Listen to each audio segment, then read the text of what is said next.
Assalamualaikum warahmatullahi wabarakatuh. Salam sejahtera buat kita semua. Saya Firla Makrau, salah satu CGP dari Kota Palu untuk tahap kedua dalam program pendidikan guru penggerak.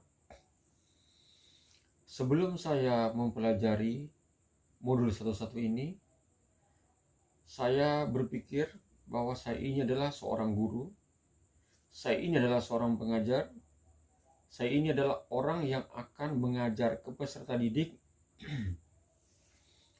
dengan menggunakan berbagai macam kemampuan saya, dengan berbagai macam metode, dengan berbagai macam media, dengan berbagai macam perlengkapan dan pendampingan dan alat peraga yang saya yakin akan bisa menghantarkan siswa saya itu paham dengan materi yang saya ajarkan.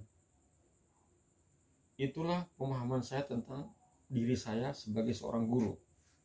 Adapun pemahaman saya tentang anak didik saya menganggap bahwa anak didik saya itu adalah sasaran pengajaran saya, sasaran untuk menyampaikan apa yang harus disampaikan sesuai dengan program pendidikan yang ada, dan mereka harus menerima, harus memahami apa yang saya sampaikan. Untuk itu, saya berpikir bahwa dengan menggunakan berbagai macam metode, dengan menggunakan berbagai macam alat peraga, dengan menggunakan berbagai macam pendampingan, saya yakin mereka akan mampu memahami apa yang akan saya sampaikan. Di mana mereka adalah merupakan sebuah anak yang harus patuh dan tunduk kepada orang tuanya, patuh dan tunduk kepada kami sebagai seorang guru. Karena kami sebagai seorang guru mengajar, memberikan sebuah ilmu, dan tugas mereka adalah memahami, menerima, dan menerapkan apa yang kami ajarkan kepada mereka. Itulah konsep pertama yang ada pada saya sebelum saya membaca modul 1 ini. Setelah saya membaca modul 1 ini, saya membaca sebuah tujuan pemikiran yang sangat luar biasa dari Bapak Ki Hajar Dewantara, di mana tujuan pendidikan menurut pemikiran Bapak Ki Hajar Dewantara yaitu bagaimana kita menuntun kodrat yang ada pada anak, kita dampingi, kita bimbing supaya mereka mencapai kebahagiaan yang setinggi-tingginya bagi mereka, bagi kemanusiaan, dan bagi lingkungan. Begitu saya membaca tujuan ini, saya beranggapan ini suatu pemikiran yang sangat luar biasa bagi kemajuan pendidikan kita. Karena apa? Setiap manusia, setiap makhluk, namanya manusia itu punya kelebihan, punya bakat sendiri-sendiri. Untuk itu saya sangat setuju dengan pemahaman pemikiran seperti Bapak Ki Hajar Dewantara tersebut. Begitu juga ada dasar-dasar pemikiran Bapak Ki Hajar Dewantara, di mana dasar-dasar pemikirannya dalam pendidikan dan pengajaran, kita itu seorang guru, seorang pengajar, seorang wali haruslah menjadi seorang penuntun. Yaitu kita tuntun mereka, kita antarkan mereka, kita bimbing mereka supaya mereka bisa mencapai kebahagiaan yang setinggi-tingginya, kebahagiaan yang bermanfaat bagi kemanusiaan, bermanfaat bagi lingkungan dan dirinya sendiri.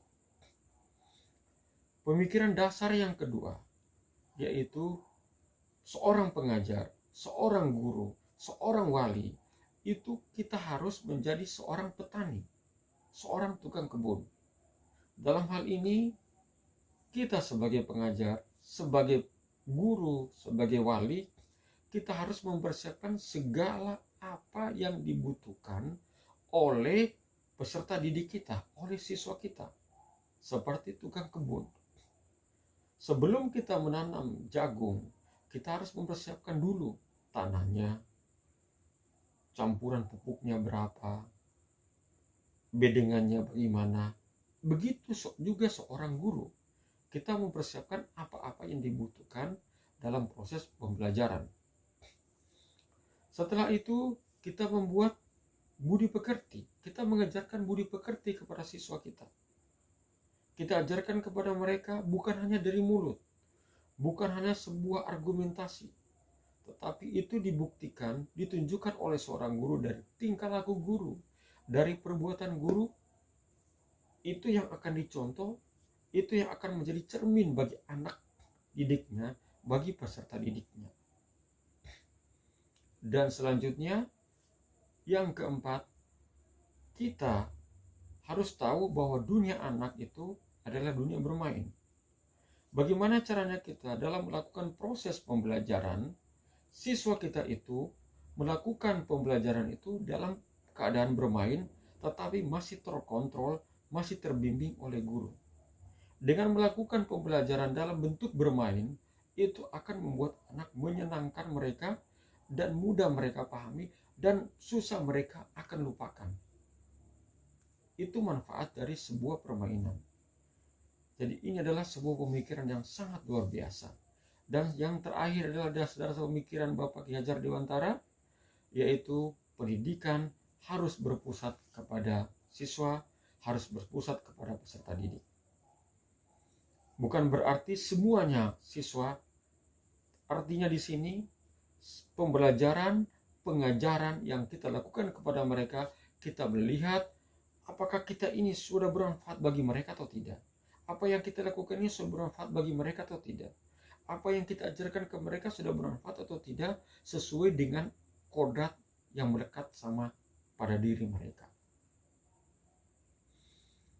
Itulah sebuah pemikiran yang sangat luar biasa dari Bapak Ki Hajar Dewantara, di mana ada pemikiran yang kita kenal, yaitu Ingarso Sungtulodo, Ingmadia Mangunkarsa, Tuturi Handayani.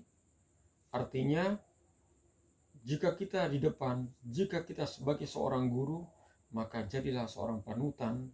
Dan jika kita di tengah-tengah mereka, jadilah penyemangat bagi mereka.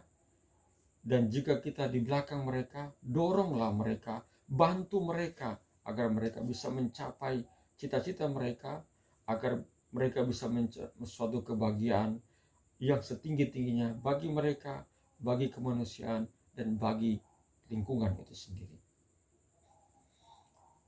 Dan sebagai seorang guru, dengan melihat pemikiran yang sangat luar biasa dari Bapak Ki Hajar Dewantara, saya akan melakukan sebuah komunikasi, sebuah kolaborasi dengan kepala sekolah, dengan guru, dengan orang tua siswa saya, dan juga masyarakat sekitar, bahwa ada sebuah program, ada sebuah pemikiran yang sangat luar biasa dari Bapak Ki Hajar Dewantara.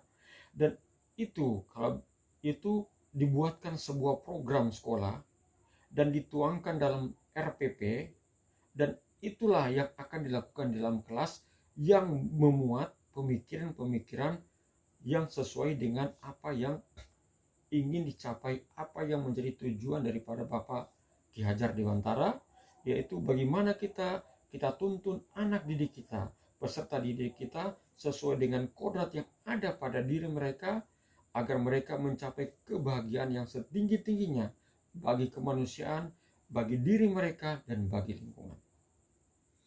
Demikian kesimpulan saya tentang materi pada modul 11 ini, dan saya ucapkan wassalamualaikum warahmatullahi wabarakatuh, dan salam sejahtera buat kita semua.